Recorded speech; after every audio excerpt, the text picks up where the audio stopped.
আপনারা দেখেন নির্বাচন নিয়ে বিভিন্ন ধরনের ষড়যন্ত্র চলছে, এক একজন এক এক ভাবে এক একটা পরামর্শ দিচ্ছে।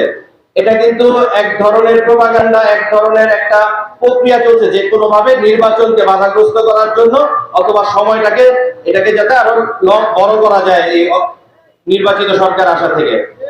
আপনারা অনেকেই বলেন নির্বাচন চাই কি কারণে? চাঁদাবাজির জন্য। চাঁদাবাজি কি বন্ধ আছে? আপনি নারায়ণগঞ্জের অবস্থায় যদি দেখেন, অটোরিকশা এবং যে একটা অবস্থা, হকার, সবকিছু মিলায় কোনো কন্ট্রোল আছে? কোনো কিছুই তো নাই। নির্বাচিত সরকার আসলে আর নতুন করে খারাপ আর কি হবে? বরঞ্চ আমি বিশ্বাস করি একটি নির্বাচিত সরকার যখন আসবে, মানুষের ম্যান্ডেট নিয়ে ওই সরকারের মানুষের প্রতি লায়াবিলিটিস থাকবে, মানুষের আশা আকাঙ্ক্ষা তার দ্বারাই প্রতিফলিত করবে। আশা আকাঙ্ক্ষা এটা অনির্বাচিত সরকার দ্বারা সম্ভব না। দ্বিতীয় কথা হচ্ছে পিআর নিয়ে আসলে অনেক কথা বলেছি। আমাদের চরমনাই পিসাব থেকে অনেকেই আপনার পিআর পদ্ধতির কথা বলেন। আমি আপনাকে একটা আজকে বলবো, আপনাদের যে গতিবিধি হন না, এটা আজকে থেকে পিআর পদ্ধতি এখানেই চালু করেন না। আমরা যে 17 বছর আন্দোলন করেছি একটি নির্বাচিত সরকারের জন্য, মানুষের ভোটাধিকারের জন্য, যে মানুষ ভোট দিবে, সেই প্রত্যক্ষ ভোটের মাধ্যমে তার নেতা নির্বাচিত হবে এবং একটি দলীয় সরকার গঠন করবে যারা মানুষের আশা আকাঙ্ক্ষা যাদের মাধ্যমে প্রতিফলিত হবে। এখন ওই ধরনের কিছু হয়েছে? আপনারা জানেন বাংলাদেশ জাতীয়তাবাদী দল পুরাতন যারা সদস্য আছে তাদের নবায়ন করা হচ্ছে এবং নতুন করে যারা সদস্য হওয়ার জন্য আমাদের মনস্থির করেছে তাদের নতুন ভাবে সদস্য করা হচ্ছে। এই প্রক্রিয়াটা অত্যন্ত সুন্দর এবং অত্যন্ত ভয়াবহ।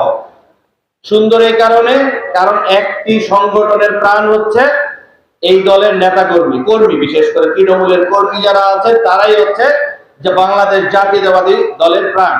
সেই সাথে ভয়াবহ বলার কারণ হচ্ছে যদি কোনো কারণে এই নতুন সদস্য নিতে যে যারা আওয়ামী লীগের দোসর, ফ্যাসিস্টের দোসর, যারা মনে প্রাণে আদর্শিকভাবে জাতীয়তাবাদী আদর্শে বিশ্বাসী নয়, কিন্তু বর্তমান সময় নিজেদের ভালোভাবে চলার জন্য এবং চাঁদাবাজি করার জন্য এই সদস্য ফর্ম সংগ্রহ করে, সেটাই দলের জন্য হচ্ছে ভয়াবহ। সেই ক্ষেত্রে আমাদের সিনিয়র নেতৃবৃন্দ যারা আছেন অত্যন্ত সচেতন থেকে এই জিনিসটা করতে হবে যে আমাদের নতুন সদস্য আমাদের ফর্ম পূরণ করতে হবে। নতুন সদস্য বিশেষ করে যাদের বয়স তুলনামূলক কম, নতুন ভোটার যারা আমাদের সন্তান যারা, তাদের আমাদের নতুন ভাবে সদস্য করতে হবে। কিন্তু সেই সাথে নজর রাখতে হবে কোনো ফ্যাসিবাদী, কোনো মাদক ব্যবসায়ী, কোনো ভূমিদস্যু যাতে কোনোভাবেই এই দলের সাইনবোর্ড নিয়ে কোনো অপকর্ম করতে না পারে। আপনারা এখানে যারা আছেন সকলের উদ্দেশ্যে বলছি, আমরা অনেকে মনে করি সুসময় চলে আসছে। আমি আপনাদের আবারও হুঁশিয়ারি দিয়ে বলছি বরাবরের মতো, আমাদের কিন্তু এখনো দুঃসময় কাটেনি। কারণ এখনো